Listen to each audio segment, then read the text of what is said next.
Hi guys, welcome sa ating kauna-unahang tutorial dito sa Emir.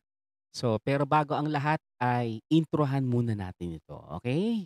Pasok ko sa stream, parang digmaan. Sandata kong gamit ay palang pindutan. So ayun na nga guys, ito yung kauna-unahan nating tutorial dito sa Emir, ang pinakabagong-bagong game. Actually 2 days pa lang ako or 3 days, o 3 days na pala. Pang third day ko na ngayon dito, level 29 na ako. Pero may ituturo ko sa inyo ngayon ay isang napakaimportanteng bagay dito sa Emir is yung mga viewpoints. So, ang viewpoints ay, ang purpose nito is para makuha ninyo yung achievement. So, dito yan, sa achievement, na yan, achievements. So, dito sa may viewpoint, yan, pag kinlik nyo yan, meron kayong mga specific na task na kailangan gawin nyo. So, itong task na to is meron siyang specific na ano lang, number. For example, ito, 65 to para makuha mo itong companion na to. So, ito yung makukuha nyo, ito isang epic na taka. Yan, taka yan. So, meron yung specific na growth power. Napapansin nyo, ito yung value ng growth power niya para at least lumakas yung character ninyo. So, gawin na natin guys. So, ituturo ko na sa inyo kung paano, okay? So, unang-una sa lahat, hahanapin niyo kung ito nakikita niyo sa background, yung parang cross na yan, yan ang unang-una niyong hahanapin sa mapa. So, pag chinek niyo yung map, actually ito wala pa siyang available. So, kaya ngayon, ang ituturo ko sa inyo kung ano yung mga locations nito.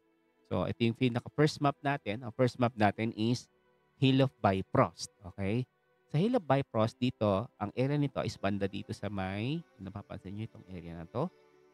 Yan.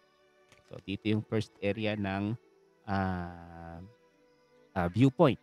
So, makikita nyo yan dito. So, pag kinlik nyo yan, ma-activate yan. Pag nag-activate yan, lalabas yung scene. Ayan, lalabas yung scene. Mapapansin niyo may scene yan. Ang ganda ng scene, di ba? So, ganito sa Emir. Ganyan na ganda ng graphics, di ba? So, next is hanapin naman natin yung second viewpoint natin. So, punta tayo sa map, M.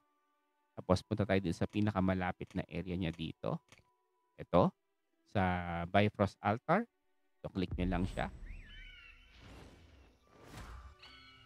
So, ayun. Nakita na agad natin kung saan yung area nung um, ang tawag to, viewpoint. So, i-click ulit natin ito.